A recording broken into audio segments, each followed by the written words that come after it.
Everyone, welcome back to our YouTube channel my tiny space. So friends, आज का हमारा vlog interesting होने के साथ साथ इन्फॉर्मेटिव भी होने वाला है। आज के हमारे व्लॉग का टॉपिक है bachelors in Germany. So friends, आप में से शायद काफ़ी लोगों को पता होगा कि जर्मनी में काफ़ी सालों से मास्टर्स करने का ट्रेंड काफ़ी है। तो काफ़ी लोग, आई वुड से कि हज़ारों लोग हर साल इंडिया से जर्मनी में मास्टर्स की पढ़ाई करने आते हैं। बैचलर्स यहाँ ट्रेडिशनली उतना फेमस नहीं था बिकॉज़ काफ़ी कम कोर्सेज़ हैं जो इंग्लिश में होते हैं। मोस्टली बैचलर्स के कोर्सेज़ जर्मन में रहते हैं। बट काफ़ी टाइम से हमारे कमेंट सेक्शन पे भी काफ़ी लोगों ने कमेंट किए हैं, मुझसे पर्सनली भी काफ़ी लोगों ने पूछा है कि जर्मनी में बैचलर्स का कैसा स्कोप है या कैसे जर्मनी में बैचलर्स करने आ सकते हैं। तो बैचलर्स की क्यूरियोसिटी इंडियंस में काफ़ी ज़्यादा बढ़ी है पिछले कुछ सालों में, जैसा हम देख रहे हैं। तो ये टॉपिक बनाना मेरे माइंड में काफ़ी टाइम से था कि बैचलर्स पे एक टॉपिक बनाऊं, कुछ इन्फॉर्मेशन आपको दें। बट मैंने खुद जर्मनी में मास्टर्स की है, तो बैचलर्स की आजकल क्या प्रोसेस चल रही है, इसकी लेटेस्ट अपडेट्स जानने के लिए मैंने कुछ फ्रेंड्स से पूछा, कुछ फॉरेनर्स जो नॉन इंडियंस भी हैं उनसे पूछा कि जर्मनी में बैचलर्स करने के लिए क्या प्रोसेस है। तो वो सारी नॉलेज लेने के बाद आज मैं ये ब्लॉग लेके आपके साथ आया हूँ। तो चलिए फ्रेंड्स, आज का ब्लॉग स्टार्ट करते हैं। सो फ्रेंड्स, किसी भी तरह की कोई डिग्री, कोई पढ़ाई स्टार्ट करने से पहले सबसे पहले हमारे मन में क्वेश्चन आता है कि क्या हमारी जो अब तक एजुकेशन है वो हमें एलिजिबल बनाती है इसके लिए कि हम ये पढ़ाई स्टार्ट कर सकें। तो वैसे ही क्वेश्चन सबके दिमाग में आते हैं जर्मनी की बैचलर्स को लेके कि जो इंडिया का स्कूलिंग सिस्टम है, जैसे हम 10+1 10+2 करते हैं, तो उसके बाद क्या हम जर्मनी में बैचलर्स करने के लिए एलिजिबल हैं। तो फर्स्ट सेक्शन में हम इसी की बात करेंगे। तो जर्मनी में बैचलर्स के लिए आने के लिए इंडियन स्कूलिंग सिस्टम यानी 10+2 के बाद 4 तरीके हैं। सबसे पहला तरीका है IB डिप्लोमा। तो IB बोर्ड एक ऐसा बोर्ड है जो जैसे आपके CBSE बोर्ड होता है, ICSE या हमारे स्टेट बोर्ड्स होते हैं, तो वैसे ही एक IB बोर्ड होता है जो इंटरनेशनल बोर्ड होता है। तो इंडिया में वैसे बहुत ही कम इंटरनेशनल ऐसे स्कूल्स हैं जिसमें ये बोर्ड होता है। बट अगर किसी ने ये IB बोर्ड से अपना 12th का स्टैंडर्ड किया है, उसे बोलते हैं IB डिप्लोमा किया है, तो वो डायरेक्टली एलिजिबल हैं जर्मनी में बैचलर्स के लिए अप्लाई करने के लिए।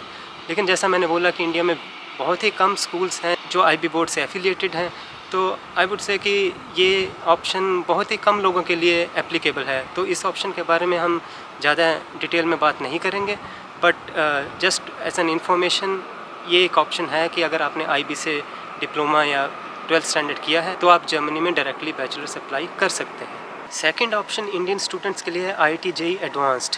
तो IIT JEE का अगर किसी ने एडवांस टेस्ट क्लियर किया है तो वो भी डायरेक्टली एलिजिबल हैं जर्मनी में बैचलर्स अप्लाई करने के लिए। काफ़ी ज़्यादा जर्मनी की यूनिवर्सिटीज़ ने IIT JEE एडवांस के रिज़ल्ट्स को एक्सेप्ट कर लिया है आजकल। तो अगर किसी का IIT JEE एडवांस क्लियर है तो वो डायरेक्टली अप्लाई कर सकते हैं जर्मनी में बैचलर्स के लिए। वैसे जनरली काफ़ी लोगों के मन में क्वेश्चन होता है, मुझसे भी काफ़ी लोगों ने जब मैंने बात की तो डिस्कस किया कि अगर IIT JEE एडवांस क्लियर हो जाता है तो हम IIT में क्यों ना पढ़ लें, जर्मनी में क्यों जाएं। बट फ्रेंड्स, ये सबकी पर्सनल चॉइस होती है कि आपने जर्मनी में क्यों जाना है, आपको किस तरह की एजुकेशन चाहिए। मे बी आपने कोई ऐसी यूनिवर्सिटी सेलेक्ट की है जहाँ आपके जो इंटरेस्ट का सब्जेक्ट है वो काफ़ी स्ट्रांगली पढ़ाया जाता है। तो इट्स अ पर्सनल क्वेश्चन कि आप IIT JEE क्लियर भी करते हैं तो भी आप जर्मनी में क्यों अप्लाई करें। फ्रेंड्स, थर्ड जो ऑप्शन है वो इसलिए इम्पॉर्टेंट है क्योंकि जर्मनी का एजुकेशन सिस्टम जो बैचलर स्टार्ट करने से पहले जो डिमांड करता है वो करता है कि आपके पास 13 ईयर्स ऑफ स्कूलिंग होनी चाहिए।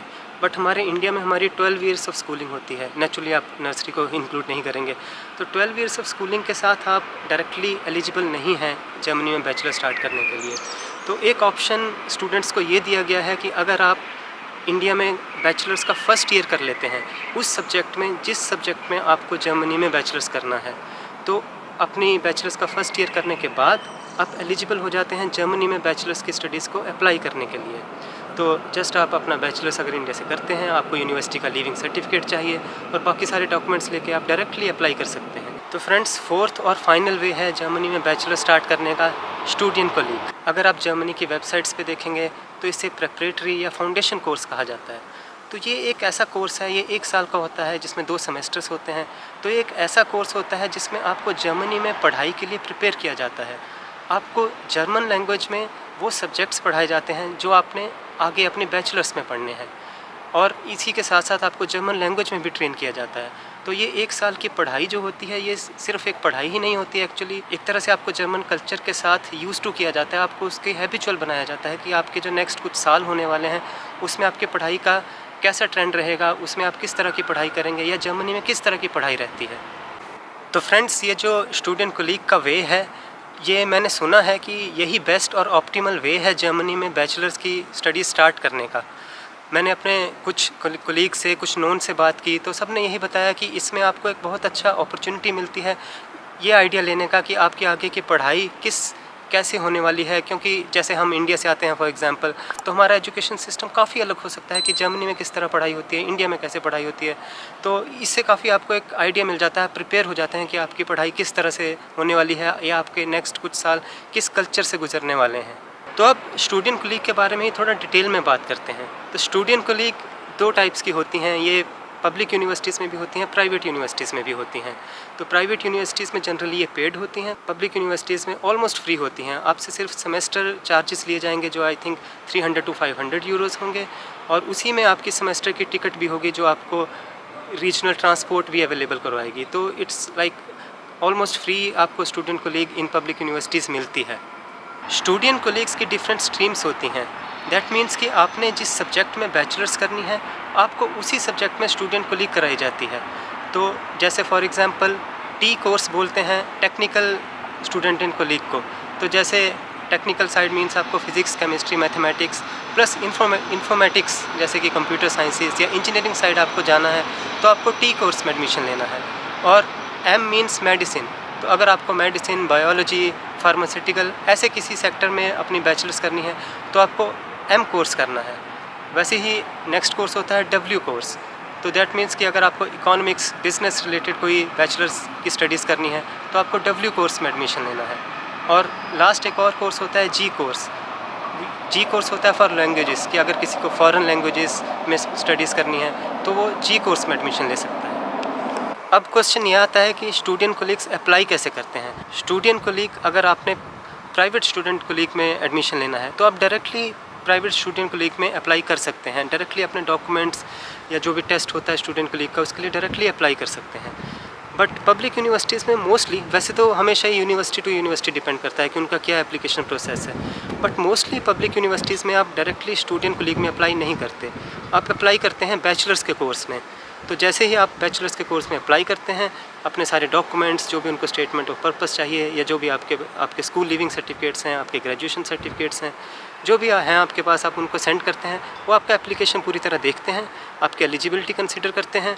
अगर आपको डायरेक्टली एडमिशन मिल जाती है देन वेरी गुड, आपको स्टूडेंट कोलीग में जाने की ज़रूरत नहीं है। लेकिन मोस्ट ऑफ द केसेस वो अपनी तरफ से एक रिकमेंडेशन देते हैं कि आपको स्टूडेंट कोलीग में जाना है, और वहीं आपको अपने ही यूनिवर्सिटी के स्टूडेंट कोलीग में प्लेस करते हैं। बट प्लेस करने का मतलब ऐसा नहीं है कि आपको डायरेक्टली स्टूडेंट कोलीग में एडमिशन मिल गई। ये एक तरह से प्लेस होता है स्टूडेंट कोलीग के एडमिशन टेस्ट के लिए। तो उसके बाद आप स्टूडेंट कोलीग का एडमिशन टेस्ट देते हैं। तो यहीं बात कर लेते हैं स्टूडेंट कोलीग की एलिजिबिलिटी की। तो एलिजिबिलिटी की सारी conditions normally university to university differ करती हैं। हर यूनिवर्सिटी की अपनी अलग से कुछ कंडीशंस रहती हैं। तो ये हमेशा यूनिवर्सिटी की वेबसाइट्स पे काफ़ी डिटेल्ड में लिखा होता है। नहीं होता है तो आप यूनिवर्सिटी के एडमिशन्स ऑफिस को डायरेक्टली ईमेल कर सकते हैं। नॉर्मली ईमेल के रिस्पॉन्सेज काफ़ी प्रॉम्प्ट होते हैं, काफ़ी जल्दी आते हैं, तो ऐसी कोई प्रॉब्लम नहीं है। स्टूडेंट कोलीग की एलिजिबिलिटी में एक बहुत बड़ी कंडीशन है कि आपको B1 लेवल का जर्मन लैंग्वेज चाहिए।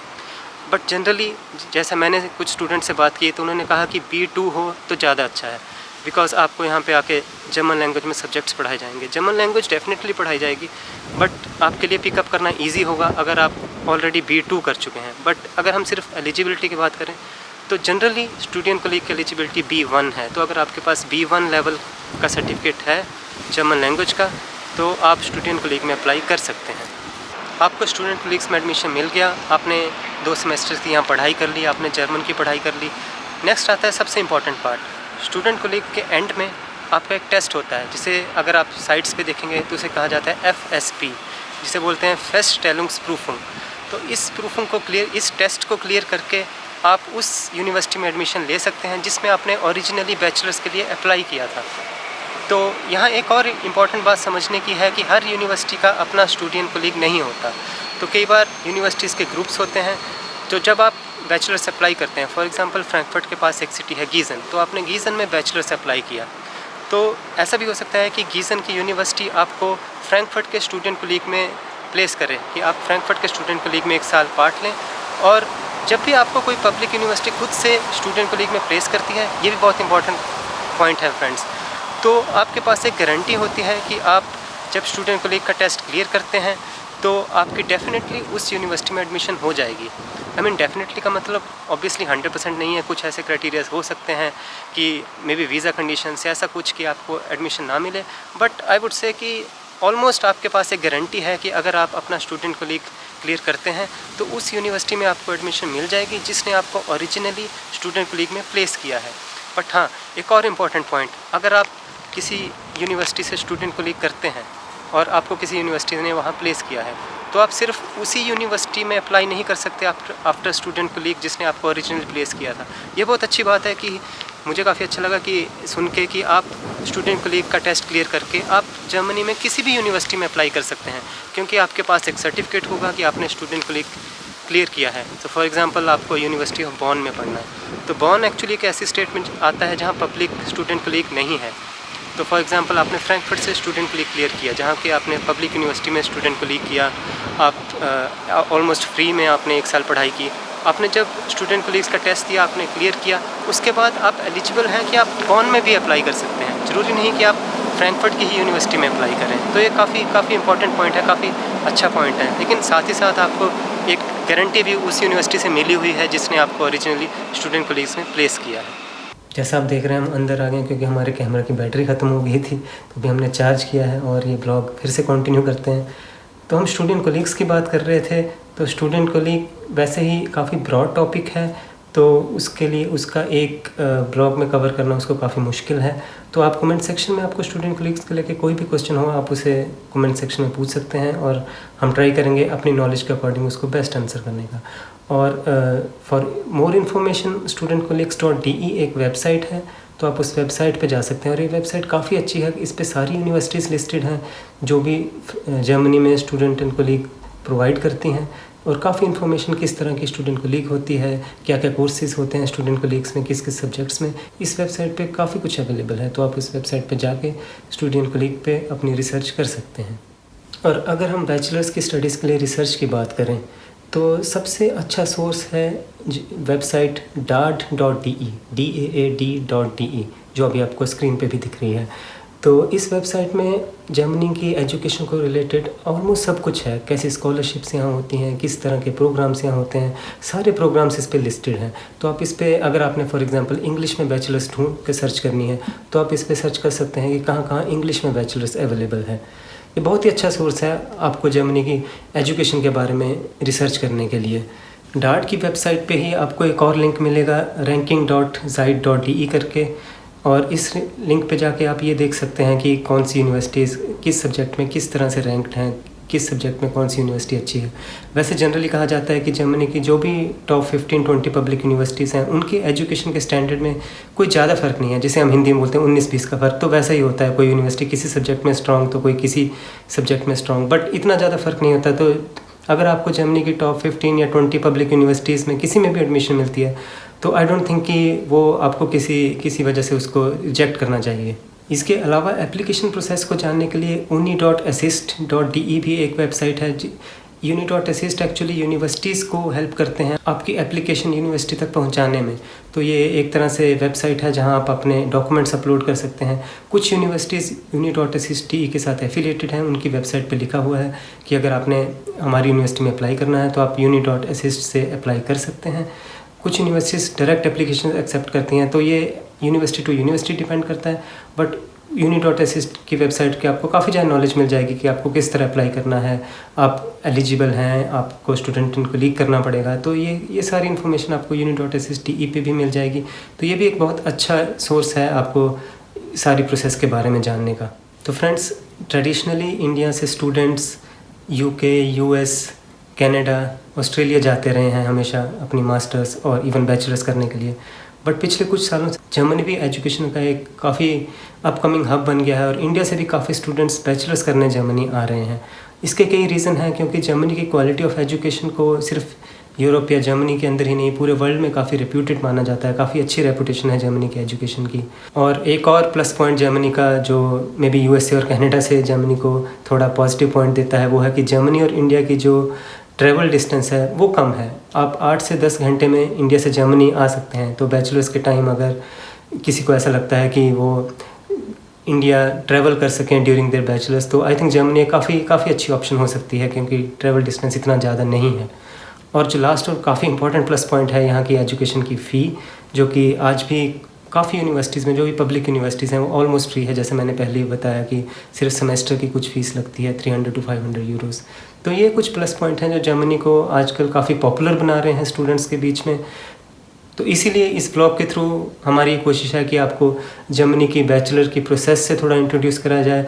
नेचुरली सारे पॉइंट्स हम इस ब्लॉग में कवर नहीं कर सकते, काफ़ी ऐसे क्वेश्चंस होंगे जो अनआंसर्ड रह गए होंगे। तो मैं आपको काफ़ी अपनी तरफ से मोटिवेट करूँगा कि आप कमेंट सेक्शन में पूछ सकते हैं अपने लिए, अपने छोटे भाई या अपने बच्चों के लिए आप पूछ सकते हैं। So friends, thank you for watching the video. Please subscribe our channel, like and share the video. Stay safe, stay happy, stay healthy. Bye bye.